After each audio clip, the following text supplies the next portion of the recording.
Hi అండి, welcome to Raj Vihar cooking channel. ఈరోజు నేను మీకు జొన్నలతోటి ఒక మంచి బ్రేక్ఫాస్ట్ రెసిపీని ఎలా తయారు చేసుకోవాలో చూపిస్తాను.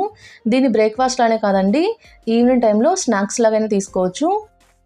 ముందుగా ఒక గిన్నె తీసుకొని ఇందులో 1 కప్పు జొన్నలు వేసుకుంటున్నాను. ఇలా వేసుకొని ఇందులో నీళ్లు పోసుకొని శుభ్రంగా 2-3 సార్లు ఈ జొన్నల మొత్తాన్ని కడగాలి.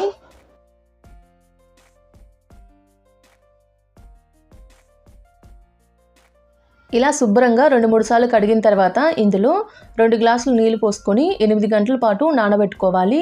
ఒకవేళ మీరు మార్నింగ్ టైం చేసుకునే పని అయితే నైట్ అంతా నానబెట్టుకుంటే సరిపోతుందండి. ఇలా నానబెట్టుకున్న వీటిని రైస్ కుక్కర్లో వేసుకోవాలి. ఇలా జొన్నలు మొత్తం వేసుకున్న తర్వాత ఇందులో 1/4 కప్పు వేరుశనగ పప్పు వేసుకుంటున్నాను. ఇలా వేసుకొని ఇందులోనే 2 గ్లాసుల వరకు నీళ్లు కూడా పోసుకొని దీని మీద మూత పెట్టి మీడియం ఫ్లేమ్ మీద ఒక 8 విజిల్ వచ్చేంత వరకు ఉడికించుకోవాలి.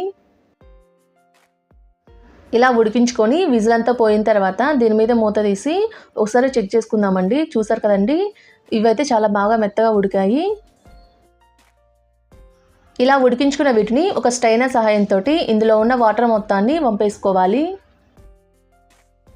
ఇప్పుడు స్టవ్ ఆన్ చేసి ఒక ప్యాన్లో 2 టేబుల్ స్పూన్ ఆయిల్ వేసుకొని ఆయిల్ హీట్ అయిన తర్వాత ఇందులో 1 టేబుల్ స్పూన్ పోపు దినుసులు వేసుకుంటున్నాను. ఇలా వేసుకొని 1 నిమిషం పాటు ఫ్రై చేసుకోవాలి. ఇలా 1 నిమిషం పాటు ఫ్రై అయిన తర్వాత ఇందులో 2 ఎండుమిర్చిని, ఒక పెద్ద ఉల్లిపాయని కట్ చేసుకొని వేసుకుంటున్నాను. అలానే కొన్ని కరివేపాకు రెబ్బల్ని, ఒక 4-5 వెల్లుల్లి రెబ్బల్ని దంచుకొని వేసుకుంటున్నాను. ఇలా వేసుకొని 1 నిమిషం పాటు కలుపుతూ ఫ్రై అవ్వనివ్వండి.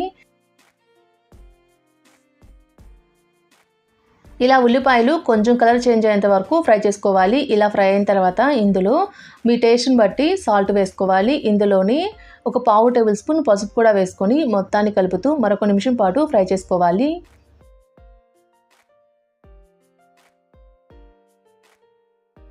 ఇలా ఫ్రై చేసుకొని ఇందులో మనం ముందుగా ఉడికించుకున్న జొన్నల్ని వేసుకుంటున్నాను. ఇలా వేసుకొని ఇందులోని తురుముకున్న 1 టేబుల్ స్పూన్ వరకు పచ్చి కొబ్బరిని వేసుకుంటున్నాను. ఇందులోని సన్నగా తరిగిన కొత్తిమీరని, ఒక సగం నిమ్మకాయని రసం పిండుకుంటున్నాను. ఇలా వేసుకొని మొత్తాన్ని కలిసే విధంగా ఓసారి కలుపుకోవాలి.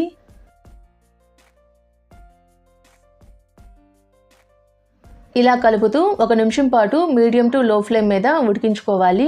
ఇలా ఉడికించుకొని స్టవ్ ఆఫ్ చేసి ఒక సర్వింగ్ బౌల్లోకి సర్వ్ చేసుకుంటే ఎంతో టేస్టీగా ఉండే జొన్నలతోటి హెల్తీ బ్రేక్ఫాస్ట్ రెసిపీ అయితే రెడీ అయిపోతుందండి.